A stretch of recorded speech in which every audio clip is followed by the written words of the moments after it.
हम अपने सुख के कारण उतना सुखी नहीं हैं जितना हम दूसरे के सुख को देखकर दुखी हो रहे हैं। मन को और बुद्धि को जब तक हम ठीक ठीक तरीके से ताकतवर नहीं बनाएंगे तब तक अपनी महत्वाकांक्षाओं को समझ नहीं पाएंगे और स्वप्न देखने का भी हमें अधिकार है और हमारे स्वप्न पूरे हों इसका भी मुझे अधिकार है। लेकिन आज के आधुनिक परिवेश में प्रत्येक व्यक्ति महत्वाकांक्षाओं से भरा हुआ है।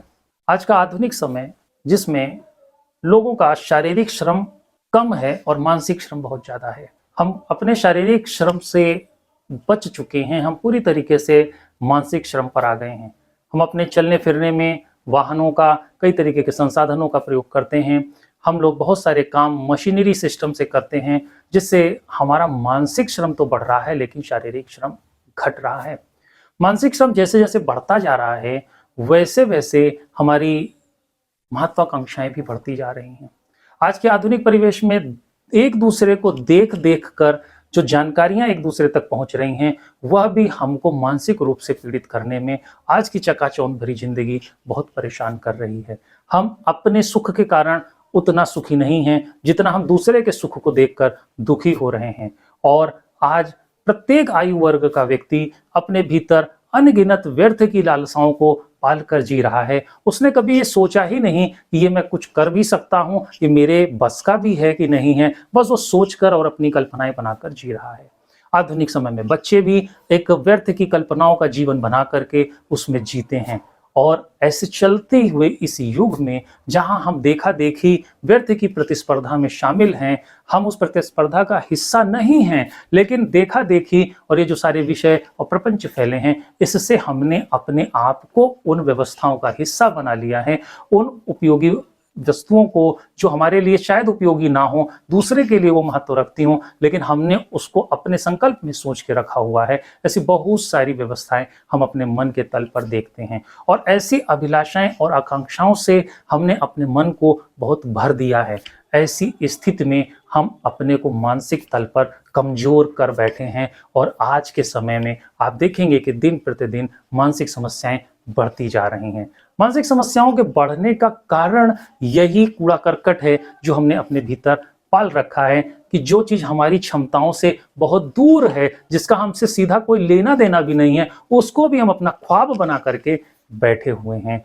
और हम ऐसे ख्वाब तो बुन रहे हैं लेकिन इन ख्वाब को पूरा करने के लिए जिस प्रकार के मन की और जिस प्रकार की बुद्धि की आवश्यकता है उसके विकास की दिशा में हम कोई काम नहीं कर रहे हैं। जब भी शारीरिक स्वास्थ्य की बात होती है तो लोग वॉक करना शुरू कर देते हैं, लोग आसन लगाना शुरू कर देते हैं, लोग जिम में जाना शुरू कर देते हैं और हर व्यक्ति अपने शरीर के तल पर सब कुछ समझने की कोशिश कर रहा है कि हम शरीर के तल पर मजबूत हो जाएंगे तो काम बन जाएगा। लेकिन मामला यहाँ पर तो मानसिक तल के डिस्टरबेंस का है, मानसिक स्थिति पर अपने को मजबूत बनाने का है। और हम ऐसी किसी भी युक्ति का प्रयोग नहीं करते जिससे हम अपने आप को मानसिक रूप से मजबूत बना सकें। आज प्रत्येक माता पिता अपने बच्चों से उम्मीद करते हैं कि हमारा बच्चा टॉप 10 की लिस्ट में आए। बच्चा अपने भीतर एक ख्वाब बुनता है कि मैं भी टॉप 10 या टॉप 3 की लिस्ट में आए। हमारे सोच लेने से या ख्वाब बुन लेने से ना कोई टॉप 3 की लिस्ट में आ जाएगा, ख्वाब ख्वाब ही रह जाएगा। इसी तरीके से आज के ऑफिस में, आज के जो भी सोसाइटी है उसमें प्रत्येक व्यक्ति अपने तल पर बस सोच रहा है मैं ये हो जाऊं, मैं ऐसे हो जाऊं, मैं वैसे बन जाऊं और जैसा दूसरा है उससे भी ज्यादा योग्यता वाला बन जाऊं। ये सोच तो रहा है लेकिन इसको पूरा करने के लिए हमें अपने मन को और अपनी बुद्धि को परिपक्व करना पड़ेगा, मजबूत करना पड़ेगा, ताकतवर बनाना पड़ेगा। और उसको ताकतवर बनाने की दिशा में कोई भी काम नहीं कर रहा है। बच्चों को उनके घर के बुजुर्ग भी कोई ऐसी सलाह नहीं देते, माता पिता भी ऐसी सलाह नहीं देते जिससे वो अपने मन को ताकतवर बनाएं। जो युवा पीढ़ी है उनको उनके सहकर्मी या उनको उनके परिवार के लोग ऐसी कोई युक्ति की सलाह नहीं देते जिससे वो अपने मन को ताकतवर बनाएं, बल्कि वो अपने मन को खराब करने वाले खान पान को खाते हैं और भी बहुत तरीके से अपने को मानसिक रूप से दूषित कर रहे होते हैं।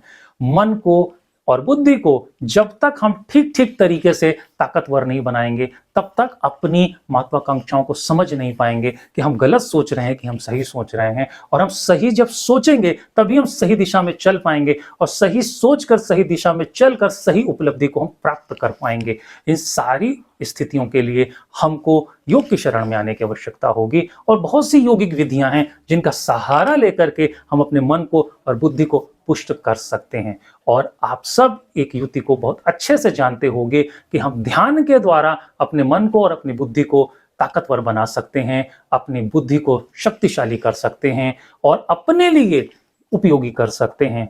और इसलिए प्रत्येक व्यक्ति को ध्यान करना चाहिए। आपको भी पता है कि ध्यान करने से बहुत लाभ होता है, लेकिन कैसे, यह एक विचारणीय विषय है। तो ठीक ठीक रीति से ध्यान अवश्य करें।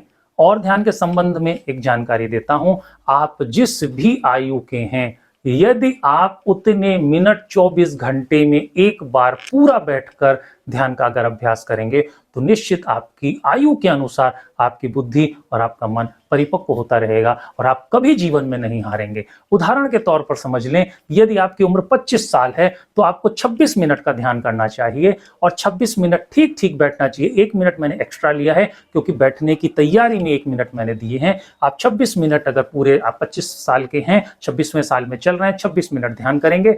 आप अपने पूरे 26 मिनट के ध्यान के माध्यम से अपनी बुद्धि को, अपने मन को ताकतवर और पुष्ट करते चलेंगे। आपको कोई हरा नहीं पाएगा। आप सोच के देखिए कि आपने अपने जीवन की महत्वाकांक्षाओं के लिए, अपने सपनों के लिए कितना समय खर्च किया, और उन सपनों को पूरा करने के लिए जिस ऊर्जा की आवश्यकता है जो मन और बुद्धि के माध्यम से आप तक पहुंचेगी, उसको कमाने के लिए, उसे पाने के लिए आपने कितना समय खर्च किया, तो शायद शून्य होगा। तो प्रत्येक व्यक्ति यदि अपनी आयु के बराबर ध्यान करेगा प्रतिदिन, तो वह निश्चित ही बौद्धिक रूप से पुष्ट होगा और अपने सभी जीवन के उद्देश्यों को जो उसने सोचा है कि पाना चाहता है, उन्हें या तो पा लेगा या ठीक ठीक उसका करेक्शन प्राप्त कर लेगा कि यह क्षेत्र या विषय उसका नहीं है, उससे दूसरे विषय पर उसे जाना चाहिए। ऐसा मार्गदर्शन भी उसे ब्रह्मांड से या गुरु सत्ताओं से प्राप्त हो जाएगा। इसलिए प्रत्येक व्यक्ति जिस भी आयु का है, उतने मिनट के ध्यान को पुष्ट करे, उतने मिनट के ध्यान की बैठक को नित्य प्रति अपने जीवन का हिस्सा बनाए और किसी जानकार से ध्यान की विधियों को ठीक ठीक समझ करके इसका अभ्यास करे। मानसिक और बौद्धिक रूप से जब तक हम पुष्ट नहीं होंगे, तब तक हमारे स्वप्न पूरे नहीं होंगे। और स्वप्न देखने का भी हमें अधिकार है और हमारे स्वप्न पूरे हों इसका भी मुझे अधिकार है, लेकिन ये कैसे होगा, उसका सहारा सिर्फ ध्यान है।